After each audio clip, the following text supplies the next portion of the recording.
یہ جو بھی حالیہ الیکشن ہوا ہے ہری پور والا، لاہور اور فیصل آباد کے، اس پہ تھوڑی روشنی ڈالیں، یہ کیسے الیکشن ہوئے ہیں؟ اس میں مداخلت کس حد تک تھی یا شفافیت کیسی تھی؟ دیکھیے 13 سیٹوں پہ الیکشن ہوا تھا، کچھ قومی اسمبلی کی سیٹیں تھیں، کچھ پروونشل اسمبلی کی سیٹیں تھیں، اور ساری یہ سوائے ہری پور کی سیٹ کے باقی غالباً پنجاب کی سیٹیں تھیں۔ اچھا، اب جو باقی سیٹیں نا سوائے 2 کے، ان کے اوپر تو پی ٹی آئی نے بائیکاٹ کر دیا تھا، تو ان کا کینڈیڈیٹ تھا ہی کوئی نہیں، تو اس لیے وہاں پہ پی ٹی آئی کے کینڈیڈیٹ کا جیتنا تو ناممکنات میں سے تھا، وہ تھا ہی نہیں کینڈیڈیٹ، اس لیے وہاں ٹرن آؤٹ بھی بہت کم تھا، کوئی 10-15%، کوئی 20%، 25%، اور وہاں پہ کوئی ریگنگ کا کویسچن رائز نہیں ہوتا زیادہ۔ اگرچہ ڈیرہ غازی خان میں پیپلز پارٹی کے امیدوار دوست محمد کھوسا اور ان کے مقابلے پی ایم ایل این کے کینڈیڈیٹ لغاری صاحب، اس پہ بھی کہا جاتا ہے کہ وہاں کچھ ریگنگ ہوئی، حالانکہ پی ٹی آئی کا امیدوار وہاں نہیں تھا، لیکن باقی جگہوں پہ تو ووٹوں کا اتنا فرق تھا کہ وہاں ریگنگ کا کوئی چانس نہیں تھا۔ یہ 2 جگہوں پہ چانس ہو سکتا تھا، ہری پور اور یہ لاہور، جہاں پہ بائیکاٹ نہیں تھا۔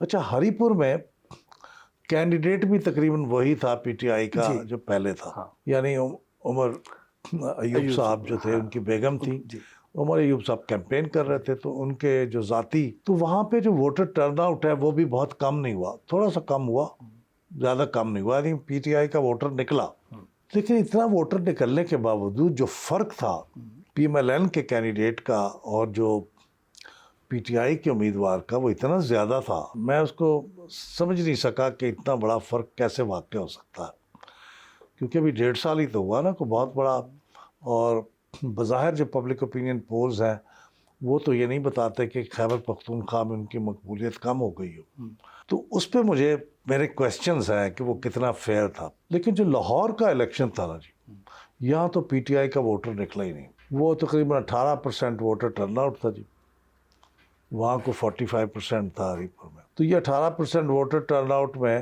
میرے خیال میجارٹی جو ووٹر تھے وہ سارے پی ایم ایل این کے تھے، اور میں حیران ہوں کہ یہ کیوں نہیں نکلے پی ٹی آئی کے ووٹر۔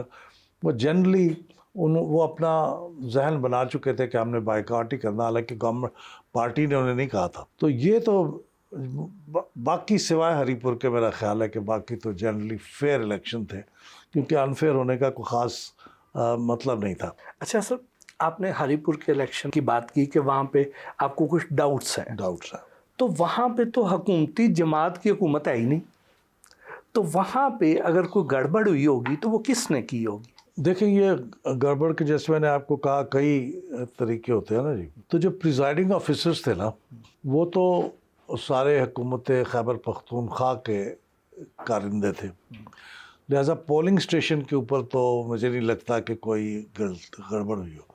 میں نے جیسے آپ کو پہلے کہا کہ میجر جو گڑبڑ ہوتی ہے وہ پولنگ اسٹیشن اور ریٹرننگ آفیسر کے درمیان ہوتی ہے۔ ریٹرننگ آفیسر جو تھے وہ سارے وہ حکومت خیبر پختونخوا کے آفیسرز نہیں تھے، وہ غالباً الیکشن کمیشن کے ہی لوگ تھے، انہوں نے اپوائنٹ کیے تھے، یا فیڈرل گورنمنٹ کے ہوں گے، لیکن وہ پروونشل گورنمنٹ کے نہیں تھے، تو اس لیے اس بات کا امکان ہے، میں یہ کوئی شہادت نہیں ہے میرے پاس کہ میں کہہ سکوں کہ صاحب یہ لازمی ہوئی ہے وہاں پہ گڑبڑ، لیکن جو سرکمسٹانشل ایویڈنس کو دیکھ کے شک پڑتا، یہ میں کہہ رہا ہوں، لیکن ضروری نہیں کہ وہاں پہ ہوئی ہوئی ہوگی تو وہ ریٹرننگ آفیسر لیول پہ ہوئی ہو۔ آپ سے سر ہم نے بہت سارے سوال کرنے ہیں، آپ ذرا ماضی کا سفر کریں۔ جی ضرور۔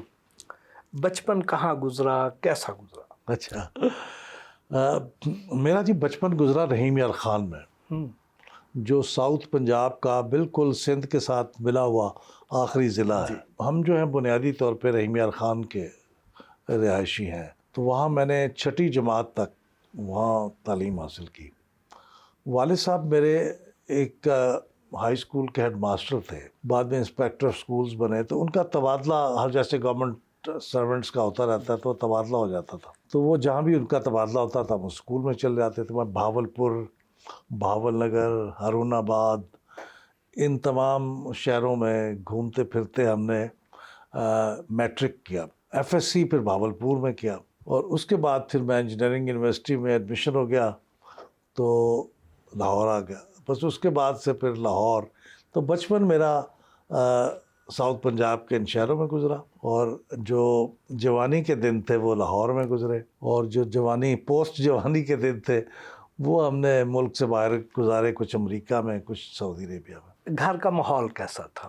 بڑا پڑھاکو سا تھا، سخت تھا، نرم تھا، کیسا تھا؟ میں اپنے والد صاحب کو میں خود سخت مزاج کہوں گا، سخت مزاج تھے، وہ بہت غصہ کرتے تھے اور سزا بھی دیتے تھے۔ تو اس کے ساتھ ساتھ چونکہ وہ خود ایجوکیشنسٹ تھے تو تعلیم کے اوپر بہت فوکس تھا، یعنی سختی جو ہوتی تھی موسٹلی وہ تعلیم پہ ہی ہوتی تھی کہ رزلٹ کیا آیا ہے، کتنا کام کیا ہے، آج کا ہوم ورک کیا ہے نہیں کیا، کس چیز میں کمزوری ہے پھر اس کے لیے زیادہ فوکس کریں۔ تو تعلیمی ماحول تھا جی۔ مجھے یاد ہے کہ ہم کچھ عرصے کے لیے والد صاحب ایک دیہاتی اسکول میں تعینات ہوئے تھے، وہ ڈارا والا ایک جگہ تھی، وہاں بجلی بھی نہیں تھی، تو ہم رات کو وہ جو پیٹرو میکس ہوتے ہیں نا جی، گیس، ان کی روشنی میں پڑھا کرتے تھے۔ وہ کہتے تھے یہ کوئی ریزن نہیں ہے کہ آپ نہ پڑھیں کہ بجلی نہیں ہے، یہ ہے نا۔ بچپن میں آپ شرارتی تھے یا خاموش طبع؟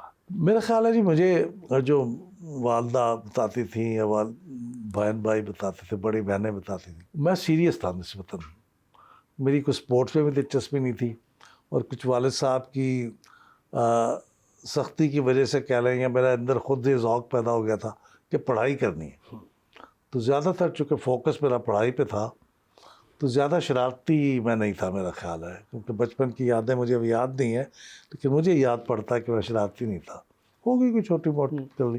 اور انجینئرنگ سے آگے بھی کوئی تعلیم حاصل کی یا وہاں پہ فل سٹاپ لگا دیا؟ نہیں، بس انجینئرنگ پہ ہی فل سٹاپ ہو گیا،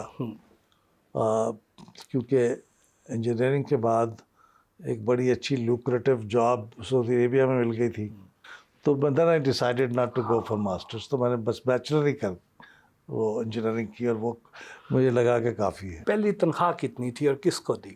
اچھا، پہلی جو تنخواہ تھی نا جی، وہ تو میں نے گورنمنٹ کی جاب ایک جوائن کی تھی چند دنوں کے لیے، وہ پبلک ہیلتھ انجینئرنگ ڈپارٹمنٹ تھا، تو کلاس 2 کی جو تنخواہ تھی وہ 450 روپے تھی، تو 450 روپے جو تھے وہ چونکہ میں لاہور میں تھا اور میری والدہ تو رحیمیال خان میں تھی، تو والد صاحب یہاں آئے تھے تو میں نے ان کی خدمت میں پیش کر دی تھی جو انہوں نے مجھے لوٹا دی۔ والد صاحب کی اس دن تاثرات کیا تھے جب آپ نے اپنی پہلی تنخواہ ان کے ہاتھ میں رکھی؟ والد صاحب کے تاثرات، والد صاحب بھی چونکہ میں نے عرض کیا نا کہ وہ سخت مزاج آدمی تھے، تو اپنے کو بہت جذبات کے اظہار پہ یقین نہیں رکھتے تھے، جو کہ ہمارے اکثر مردوں کے، والدہ ہوتی تو شاید وہ ڈفرینٹ ان کا ریئیکشن ہوتا، تو والد صاحب نے بھی بس تھپکی دی اور خوش ہوئے اور واپس کر دیے پیسے کہ بہت اچھے لیکن کوئی بہت ایسی جذباتی منظر نہیں پیش ہوا جی۔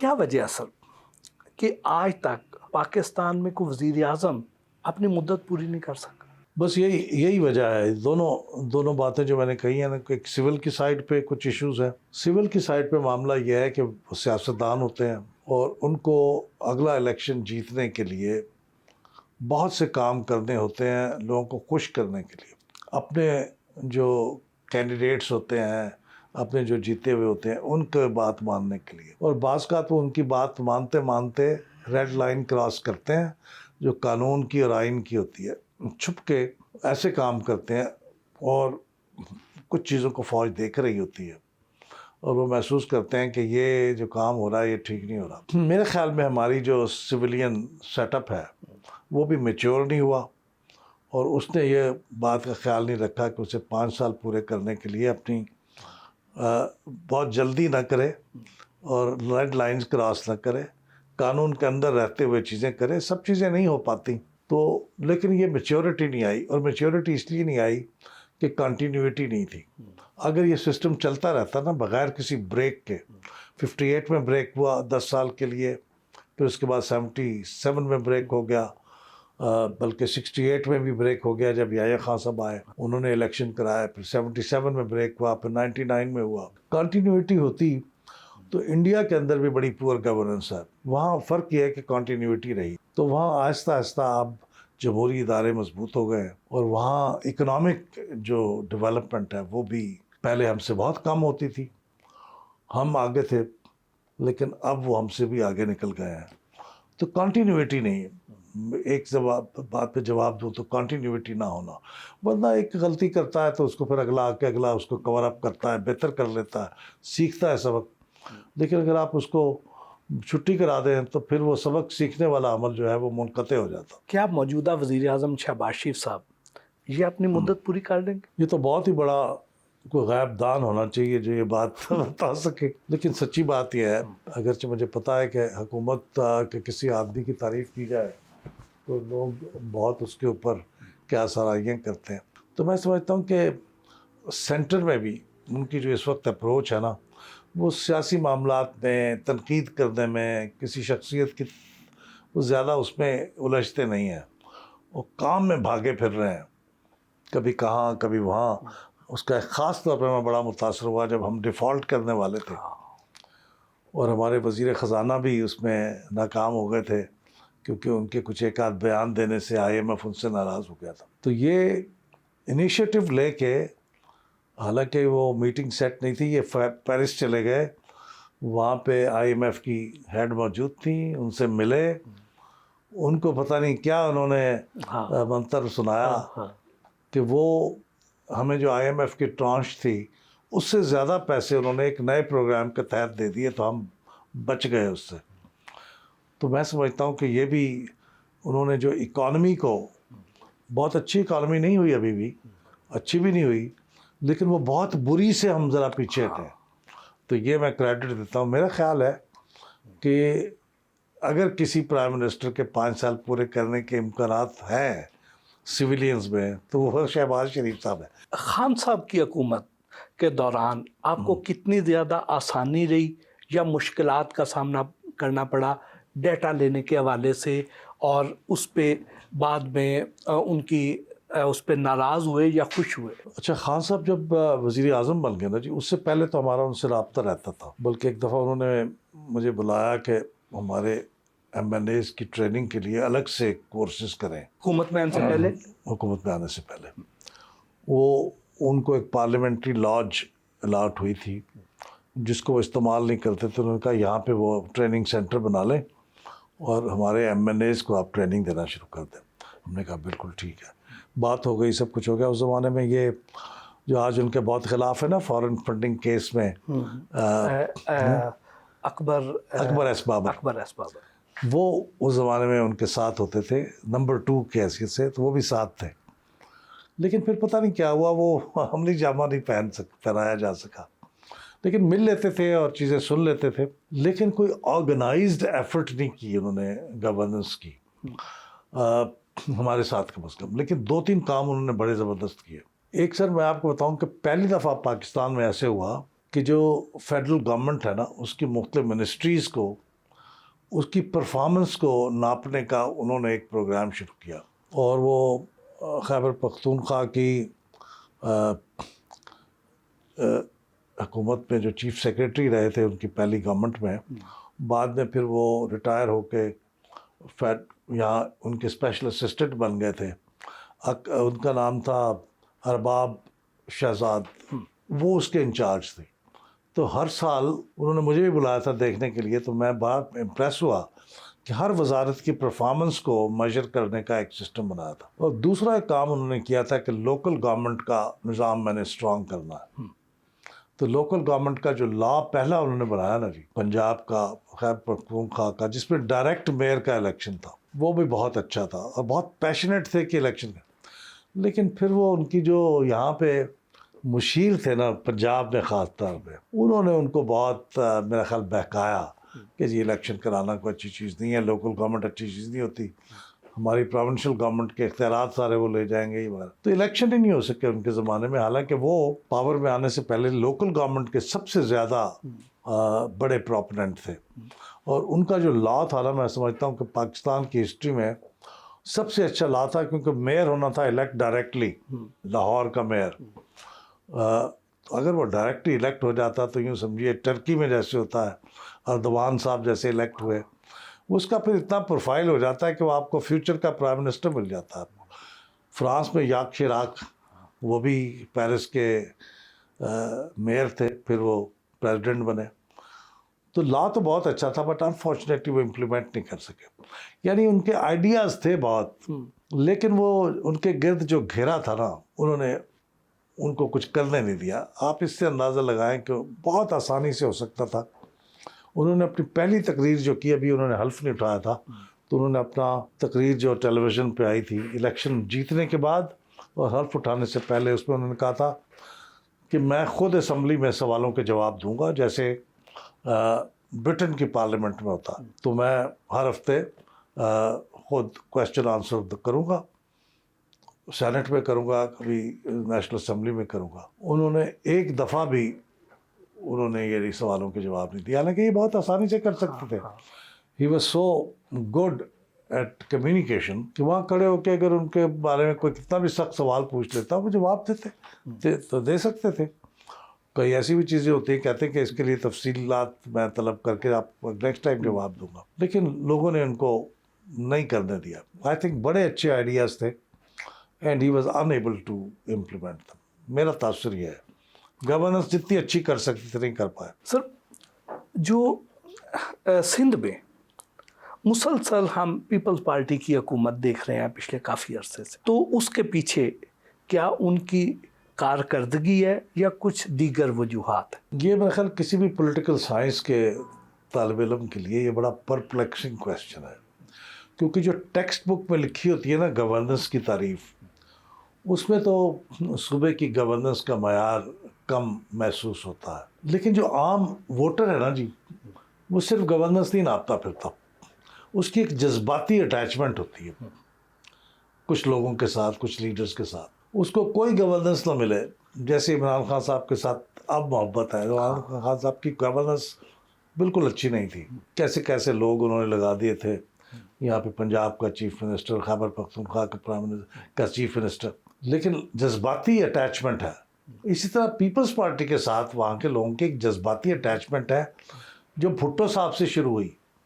تو بھٹو صاحب کی جو ٹریجڈی تھی, ان کی بیٹی کی ٹریجڈی تھی, ان کے 2 بیٹوں کی ٹریجڈی تھی, ان ٹریجڈیز نے پھر زرداری صاحب کو آپ جتنی بھی تنقید کریں, جتنے سال انہوں نے جیل کاٹی, اس کی وجہ سے لوگوں کے دلوں میں ایک, میں سمجھتا ہوں, ہمدردی اور ایک اٹیچمنٹ کا جو عنصر ہے وہ ان کو ہر دفعہ جتاتا ہے.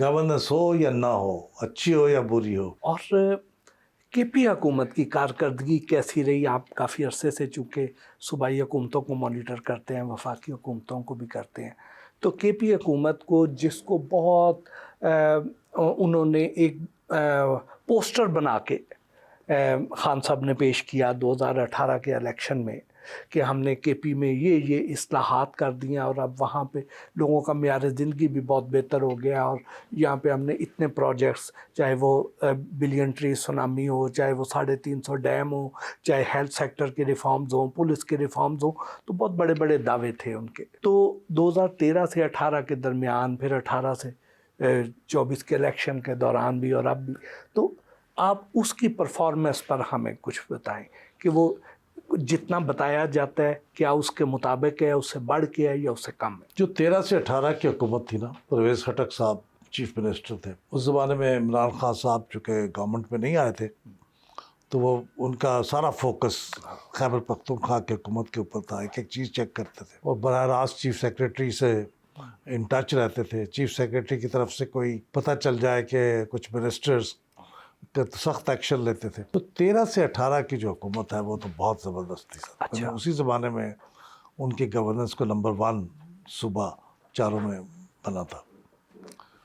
لیکن جو 18 سے 24 تھا نا جی, اور پھر 24 سے آنورڈ جو ان کی گورننس اس لیول کی نہیں ہے. اس دفعہ ابھی یہ جو نئے چیف منسٹر صاحب آئے ہیں, یہ تو ابھی بڑا تھوڑا سا پیریڈ ہے, کو اسیس کرنا ابھی اتنی جلدی شاید ممکن نہیں ہے, لیکن وہ جوان آدمی ہے اور بہت انرجی بہت ہے. اگر وہ تھوڑا سا بھی فوکس کریں گورننس پہ تو بہت اچھی گورننس ہو سکتی ہے. آفٹر آل چاروں صوبوں میں نمبر 1 تھی ایک دور میں, جی پہلے. جی بالکل. پنجاب حکومت کی کارکردگی کیسی دیکھ رہے ہیں آپ, یہ جو موجودہ حکومت مریم نواز صاحبہ کی؟ اچھا, مریم نواز صاحبہ جو ہیں چونکہ ایک ہائیلی موٹیویٹڈ چیف منسٹر لگتی ہیں، کیونکہ ان کے سامنے جو سیٹ کیا ہوا ہے نا اسٹینڈرڈ، وہ شہباز شریف صاحب نے کیا ہوا ہے، اور کسی حد تک پرویز الہی نے کیا ہوا تھا۔ پرویز الہی صاحب نے بھی اپنے زمانے کی چیف منسٹری بہت اچھی، ان کے سامنے بھی شہباز شریف کا ماڈل تھا۔ تو جب کمپٹیشن آ جاتا ہے نا جی، پھر چیزیں بہت امپروو ہوتی ہیں۔ لیکن مریم نواز صاحبہ جو ہے، یہ تو میرے خیال میں اس سے کم میں بھی گزارا ہو سکتا تھا، لیکن جس تیزی کے ساتھ وہ پروجیکٹس کنسیو کرتی ہیں اور لانچ کرتی ہیں، اور جس طرح آن دا گراؤنڈ بھاگی پھرتی ہیں، تو میں تو ان کی کارکردگی سے متاثر ہوں جی۔ یہ جو آپ مختلف حکومتوں سے ڈیٹا مانگتے ہیں اور اس کے مطابق آپ اپنی رپورٹ جنریٹ کرتے ہیں، رینکنگ کرتے ہیں، تو یہ جو اس وقت چاروں صوبائی حکومتیں ہیں، سب سے زیادہ آپ کے ساتھ تعاون کون کر رہا ہے اور سب سے زیادہ مشکلات آپ کو کہاں پیش آ رہی ہیں؟ ہمیں سب سے زیادہ تو جو جلدی ڈیٹا ملتا ہے نا جی، وہ فیڈرل لیول سے ملتا ہے، شاید وہ ذرا آرگنائزڈ ہوتے ہیں، پھر ہمیں ملتا ہے پنجاب سے، پھر ہمیں ملتا ہے سندھ سے۔ جو سب سے مشکل کام ہے آخر میں وہ خیبر پختونخوا بلوچستان سے۔ اور آپ کی جو ریسنٹ رینکنگ تھی، اس کے نتائج کیا تھے؟ اچھا، ریسنٹ ہم نے ابھی نہیں کی۔ اب ہم نے فیصلہ یہ کیا کہ یہ جو موجودہ حکومت کا سیٹ اپ ہے نا، یہ جب اپنے 2.5 سال مکمل کرے گا نا، تو وسط مدتی ہم ان کی پرفارمنس ایویلویشن کریں گے۔ ہر سال کرنے کا فائدہ نہیں ہے، کیونکہ ایک سال میں کوئی بہت فرق نہیں پڑتا۔ تو اب ہم کریں گے مڈ وے، اور پھر ایک کریں گے اینڈ پہ، یعنی 5 سال جب مکمل ہوں گے اس وقت، یا جا اگر خدا نخواستہ حکومت اس سے پہلے چلی گئی تو اس وقت کریں گے، اور ایک کریں گے درمیان میں 2.5 سال میں۔ پرتکلف کھانے سے ہماری تواضع کی۔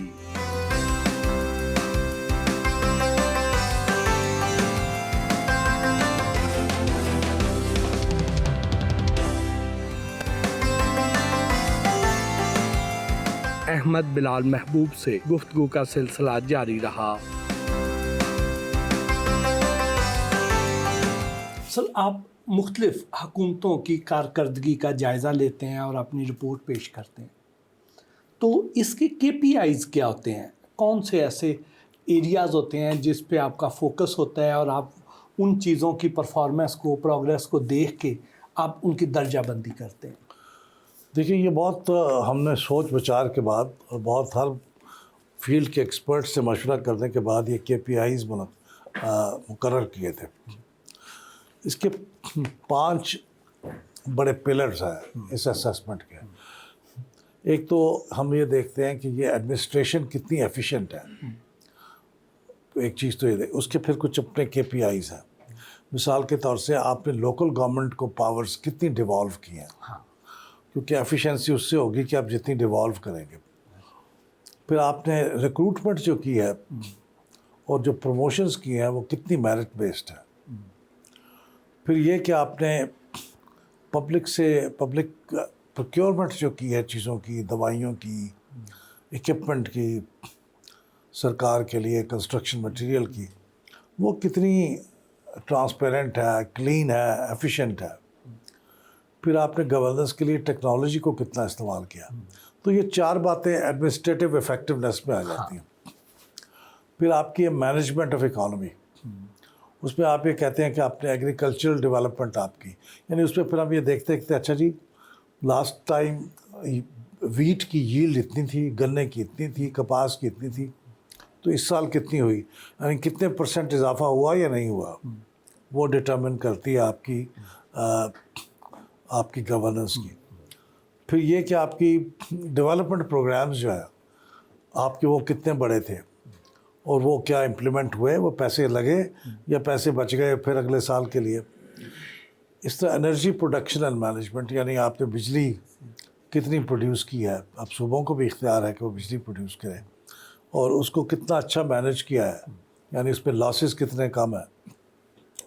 انویسٹمنٹ فرینڈلی کتنا ہے آپ کا صوبہ، کہ انویسٹمنٹ کرنے والے باہر سے آئیں اور وہ کہیں یار اس صوبے میں کرنی ہے۔ اس کے پھر آگے کچھ KPIs ہیں۔ ان امپلائمنٹ کو کتنا اچھی طریقے سے مینیج کیا آپ نے، ٹیکسز کو کتنا اچھے کلیکٹ کیے ہیں، اور پھر واٹر ریسورسز کو کتنا اچھے طریقے سے ڈیولپ کیا، ساری اکانومی کو کنٹریبیوٹ کرتے ہیں۔ پھر یہ ہے کہ رول آف لا میں یہ ہے کہ آپ کے اینٹی کرپشن ایفرٹس کیسی ہیں، پیس اسٹیبلٹی اینڈ آرڈر ملک میں کتنا سکون ہے، یعنی لا اینڈ آرڈر کیسا ہے، کتنے مرڈرز ہوئے ہیں، کتنی چوریاں ہوئی ہیں، ان کی تعداد جتنی کم ہوگی اتنی اچھی، ٹرانسپیرنسی آپ نے یعنی ہم نے ایک رائٹ ٹو انفارمیشن کا لا بنایا ہوا ہے، تو کتنے لوگوں کو آپ نے اس کے اوپر معلومات دی ہیں۔ پھر آپ سروس ڈیلیوری میں آپ ڈیزاسٹر مینجمنٹ کتنی اچھی کر لیتے ہیں، ہیلتھ کیئر آپ کا کتنا اچھا چل رہا ہے، یعنی کتنے بیڈز ہیں، کتنے مریضوں کو ڈیلی آپ کے کلینکس میں دیکھا جاتا ہے، ایجوکیشن ہے، آپ کے کتنے بچے آؤٹ آف اسکول ہیں، کتنے بچوں کی آپ نے اتنا فریش انرولمنٹ کیا ہے، کتنے بچے پاس ہوئے ہیں سرکاری اسکولوں کے، ان کا رزلٹ کیسا رہا۔ اس طرح پھر بچوں کو جو آپ مختلف امراض کے لیے امیونائزیشن کرتے ہیں نا، کتنے بچوں کی امیونائزیشن ہوئی ہے، کتنے پرسنٹ۔ پبلک ٹرانسپورٹ آپ نے کتنی مہیا کیا ہے عوام کے لیے۔ پھر یہ کہ پبلک یہ جو سیف ڈرنکنگ واٹر ہے یہ کتنی پرسنٹیج پاپولیشن کے پاس ہے، سینیٹیشن صفائی ستھرائی کا نظام یہ کتنے پرسنٹ پاپولیشن سرو کرتی ہے۔ اور آخری بات پھر سوشل انڈیکیٹرز کچھ دیکھتے تھے کہ انوائرمنٹل سسٹینیبلٹی کتنی ہے آپ کی، جو اس وقت ہمارا اسموگ کا معاملہ ہے۔ پھر جینڈر ایکوالٹی کتنی ہے، خواتین کو آپ نے نوکریاں دی ہیں، ان کو برابر کی انکریجمنٹ ہے۔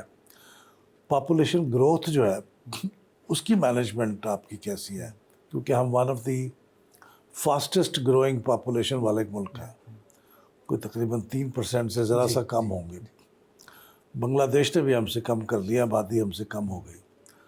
پھر یہ کہ آپ نے جو غریب لوگ ہیں، غربت، پاورٹی ایلیویشن، کتنے غریب لوگوں کو غربت کتنی کم ہوئی ہے، غریب کتنے کم ہوا ہے۔ تو یہ ہمارے 20 کے قریب ایسے چیزیں ہیں جن کی بنیاد پہ ہم ان کی وہ کرتے ہیں یہ تو اسیسمنٹ۔ آلموسٹ سارے اینگل دی کور، سارے اینگل جی، کیونکہ دیکھیں نا گورننس جو ہے اس میں تو ساری چیزیں ہیں۔ پنجاب کو اب تک کی تاریخ کا سب سے بہترین وزیر اعلیٰ کون سا ملا ہے؟ اچھا، اب چونکہ مریم نواز شریف صاحبہ جو ہے ان کی تو ٹرم پوری نہیں ہوئی، اس لیے ان کے بارے میں تو کچھ کہنا پری میچور ہے، لیکن باقی جو چیف منسٹرز ہیں ان میں بغیر کسی شک کے شہباز شریف صاحب کو بیسٹ چیف منسٹر سمجھتا ہوں۔ اور یہ تو ہو گیا ٹاپ کا، تو سب سے نچلے درجے پہ کون سا وزیر اعلیٰ فائز رہا؟ دیکھیں وہ تو اب وزیر اعلیٰ کی بات آ گئی ہے، تو موسٹ ریسنٹ ٹائمز میں میرے خیال میں پنجاب اور خیبر پختونخوا کے جو چیف منسٹر ماضی قریب میں گزرے ہیں، پنجاب میں بزدار صاحب اور خیبر پختونخوا میں محمود خان صاحب۔ اور کے پی میں سب سے بہترین وزیر اعلیٰ کون سا تھا اور سب سے کم ترین کارکردگی کے حامل وزیر اعلیٰ کون سے تھے؟ اچھا، خیبر پختونخوا میں نواز شریف صاحب کے زمانے میں عباسی صاحب جو تھے وزیر اعلیٰ، مہتاب عباسی صاحب، وہ بہت اچھے چیف منسٹر رہے تھے۔ انہوں نے بہت کلوزلی چیزوں کو مانیٹر کرتے تھے۔ مجھے ایک تو ان کا یاد ہے، اور دوسرے نمبر پہ مجھے پھر پرویز خٹک کا یاد ہے۔ پرویز خٹک صاحب نے بھی بہت اچھی گورننس نبھائی تھی، جو پی ٹی آئی کا پہلا دور تھا، لیکن اس میں کریڈٹ میں عمران خان کو بھی بہت دیتا ہوں، کیونکہ وہ اس زمانے میں خیبر پختونخوا کی پرفارمنس کو خود پرسنلی بہت دیکھتے تھے، دلچسپی لیتے۔ اور سندھ کی اگر ہم بات کریں، اچھا سندھ میں تو سچی بات ہے، میرے جو یادداشت ہے وہ بہت پیچھے نہیں جاتی۔ میں تو میرے ذہن میں قائم علی شاہ صاحب آتے ہیں جو بہت پرانی بات ہے، اس کے بعد عبداللہ شاہ صاحب آتے ہیں، اور یہ موجودہ مراد علی شاہ صاحب۔ تو میں مراد علی شاہ صاحب کو میرے خیال میں ان سب میں نسبتاً بہتر پاتا ہوں۔ اور یہی سوال بلوچستان کے بارے میں۔ اچھا، بلوچستان کا معاملہ یہ ہے جی کہ بلوچستان میں جو حکومت بنتی ہے نا وہ بڑی فریگمنٹڈ ہوتی ہے۔ اس میں ایک اس طرح کی حکومت ہوتی ہے کہ اس کے اندر 5-6 پارٹیاں شامل ہیں اور ہر پارٹی کو اس کا حصہ دیے بغیر آپ کی حکومت نہیں چل سکتی. تو آپ کی ساری جو پرفارمنس ہے، سارے آپ کے وسائل ہیں، سارا آپ کا ٹائم جو ہے وہ اپنے حلیفوں کو، اپنے پارٹنرز کو، ان کو خوش کرنے میں گزر جاتا ہے. میں سمجھتا ہوں کہ سب سے برا وقت وہ تھا جب وہ رئیسانی صاحب چیف منسٹر تھے. ان کے زمانے میں حزب اختلاف کا میرے خیال 1 یا 2 ممبر تھے صرف پوری اسمبلی میں، باقی ساری اسمبلی وزیر تھی، منسٹرز تھے. اور اس زمانے میں پہلی بار ایسا ہوا کہ پبلک اکاؤنٹس کمیٹی بنی ہی نہیں. یعنی پورے 5 سال جو سب سے اہم کمیٹی ہے اسمبلی کی جو اکاؤنٹیبلٹی کرتی وہ بنی نہیں، کیونکہ چیف منسٹر صاحب کا اصرار تھا کہ بہت اہم کمیٹی ہے، اس کا چیئرمین میں خود بنوں گا. اور پاکستان کو سب سے اچھی کارکردگی والا وزیر اعظم کون سا ملا، اور سب سے بدترین کارکردگی یا نالائق وزیر اعظم جو ہے وہ کون سا تھا؟ اب آپ سے مجھ سے بہت خطرناک سوال پوچھ رہے ہیں کیونکہ ہم سب نے ان کے ساتھ وقت بھی گزارنا ہے، ان سے ڈیٹا بھی مانگنا ہے. لیکن بہرحال آپ کے پاس تو ڈیٹا ہے نا، آپ نے تو اس پہ بات کرنی. دیکھیں میرے خیال میں جو ریسنٹ پاسٹ میں پوسٹ ضیاء الحق پیریڈ، ضیاء الحق سے پہلے تو میرے اس میں بہت ہائی مارکس بھی ملتے ہیں، بہت لو مارکس بھی ملتے ہیں چند چیزوں میں. بھٹو صاحب کو، بھٹو صاحب جو تھے وہ چند چیزوں میں تو انہوں نے کمال کر دیا تھا. کانسٹیٹیوشن بنانا کسی اور کے بس کی بات ہی نہیں تھی یہ کرنا. لیکن میں ذاتی طور پہ سمجھتا ہوں نیشنلائزیشن کرنے کا فیصلہ بہت کمزور فیصلہ تھا، ہم بہت پیچھے چلے گئے. لیکن جو پوسٹ ضیاء الحق کا پیریڈ ہے نا، اس میں میں سمجھتا ہوں کہ نواز شریف صاحب بحیثیت پرائم منسٹر کے، ان کی کارکردگی بہت بہتر تھی. اگرچہ وہ ہر دفعہ یہ غلطی کرتے تھے، غلطی کوٹ ان کوٹ میں کہہ رہا ہوں، کہ وہ کہتے تھے کہ مجھے عوام نے منتخب کیا ہے، اختیار میرا ہے، مجھے آپ ڈکٹیٹ نہیں کر سکتے. 3 دفعہ ان کے ساتھ یہ ہوا بلکہ. تو وہ لیکن ان کی کارکردگی کے لحاظ سے اگر آپ دیکھیں نا، جو پروجیکٹس جو قائم کیے وہ میرے خیال میں سب سے اچھی کارکردگی ان کی تھی. چیزیں چینج ہوئیں، ویزیبلی چینج ہوئیں. چند خامیاں بھی تھیں، مثلاً یہ کہ انہوں نے بہت پریشر میں تھے کہ لوڈ شیڈنگ کو ختم کرنا ہے. اس میں انہوں نے بہت جلدی سے وہ پروجیکٹس لگائے جو کہ لانگ ٹرم میں مہنگے پڑے، جیسے کول بیسڈ، آئل بیسڈ. لیکن ان کی مفروضہ یہ تھا کہ بھائی اس وقت ہماری ایکسپورٹس جو ہیں وہ ساری ڈپ کر چکی ہیں، ان کے پاس بجلی نہیں ہے، تو ہم جلدی سے لگائیں تاکہ بجلی ان کو ملے، ہماری ایکسپورٹس بڑھیں. تو جب وہ تھوڑا سا بہتر ہو جائے گا تو پھر ہم دوسرے ڈائیورسیفائی کر دیں گے سورسز کے. تو لیکن وہ پھر ان کو ہٹا دیا گیا، تو موقع ہی نہیں ملا کہ یہاں پہ آپ کی جو ایکسپورٹس ہیں وہ بڑھ سکتی ہیں یا کاروبار بہتر ہو سکتا. تو نواز شریف صاحب کو میں ریلیٹیولی سمجھتا ہوں بہتر وزیر اعظم. جی. اور سب سے بدترین کارکردگی والے وزیر اعظم کون سے رہے؟ اچھا وہ مرحوم ہیں، لیکن میں ان کی کارکردگی کے بارے میں اس زمانے میں چونکہ ہم نے ڈیٹا ویٹا اکٹھا نہیں کیا تھا، تو تاثر ہے کہ میرا خیال ہے غلام حیدر وانی صاحب جو تھے وہ بہت نہیں، وزیر اعظم تو نہیں تھے نا. اچھا آپ وزیر اعظم کی بات کریں. اچھا وزیر اعظم، اب وزیر اعظم سارے یاد کرنے پڑیں گے.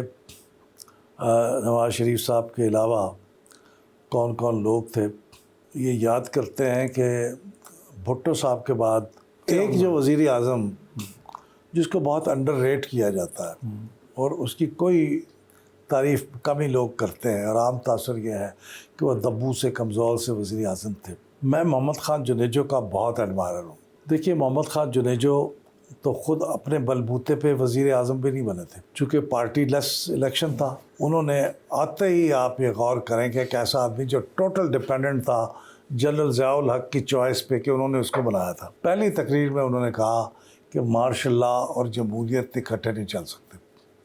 اور آپ کو یاد ہوگا اس زمانے کے جو وزیر اطلاعات تھے جنرل مجیب الرحمان، انہوں نے یہ فکرہ کاٹ دیا تھا ان کی تقریر سے. جو ٹی وی جب انہیں پتہ چلا تو ہی واز سیکڈ. پھر انہوں نے 2 وزیروں کو سیک کیا جی کرپشن کے الزام میں اپنی وزارت عظمیٰ میں، وہ بھی آج تک کسی وزیر اعظم کی جرت نہیں ہوئی۔ پھر آپ یہ دیکھیں کہ جب افغانستان کا معاملہ تھا، اس سے بھی ذرا پہلے بے نظیر بھٹو ناقابل قبول تھیں ضیاء الحق صاحب کو کسی بھی صورت میں۔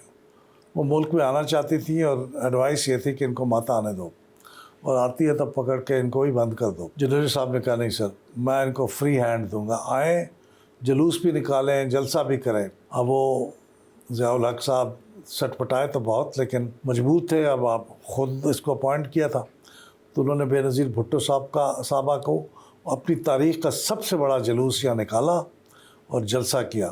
اس سے بڑا جلسہ پھر پیپلز پارٹی نہیں کر سکی۔ یہ محمد خان جنیجو کے اندر یہ جرت تھی اور سیاسی ایک وہ تھا، اپروچ تھی چیزوں کو کرنے کی، کہ جتنا آپ روکو گے اتنا گڑبڑ ہوگی۔ لیکن میری نظر میں وہ پاکستان کے بہترین وزراء اعظم میں گنے جانے چاہیے۔ اچھا سر، آپ نے چونکہ انجینئرنگ کی، سول انجینئرنگ کی، اور پانی کے جو آبی امور جو ہیں ہمارے، اس پر بھی آپ اچھی خاصی دسترس رکھتے ہیں۔ پل ڈاٹ نے بھی اس پہ کام کیا۔ تو ہمارا یہ جو پانی کا ایشو ہے، جو پاکستان پانی کی کمی کا شکار ہے، اس کے لیے ہم سنتے چلے آئے ہیں کہ کالا باغ جو ہے یہ ہمارے لیے بہت ضروری ہے۔ تو یہ کیوں نہ بن سکا؟ کیا اس کے بارے میں خدشات تھے؟ اور بن جاتا ہے تو کیا فائدے ہوتے؟ میں نے جب 1973 میں گریجویشن کی نا جی انجینئرنگ یونیورسٹی لاہور سے، تو میری جو پہلی جاب تھی وہ تو گورنمنٹ کی جاب تھی کچھ دنوں کے لیے۔ اس کے بعد میں نے ایک کنسلٹنگ فرم میں جاب کی، ایسوسیٹڈ کنسلٹنگ انجینئرس۔ تو اس پہ وہ جاب کالا باغ ڈیم کی فیزیبلٹی کا پروجیکٹ تھا، جس پہ میں نے کام کیا کوئی 1 سال کے قریب۔ اس لیے میں کالا باغ ڈیم کے بارے میں کچھ حقائق جانتا ہوں بحیثیت انجینئر کے۔ پھر میں نے خود اپنے انٹرسٹ کی وجہ سے اسٹڈی کی۔ تو میں سمجھتا ہوں کہ پاکستان کا بڑا نقصان ہوا ہے کالا باغ ڈیم نہ بنا کے۔ سر جی بہت بہت شکریہ، آپ کے ساتھ سارا دن گزارا، بہت کچھ سیکھنے کا موقع ملا، بہت اچھا لگا۔ ویری کائنڈ آف یو جی۔ میں خود آپ سے گفتگو کر کے مجھے تھوڑی سی بڑاس نکالنے کا موقع مل گیا، کچھ جو چیزیں ہم نے سیکھی ہوئی ہیں وہ بتانے کا موقع مل گیا، اور آپ کے سوالوں سے خود مجھے کچھ یہ انڈیکیشن ملا کہ ان چیزوں پہ مزید کام کرنے کی ضرورت ہے۔ بہت شکریہ آپ کا۔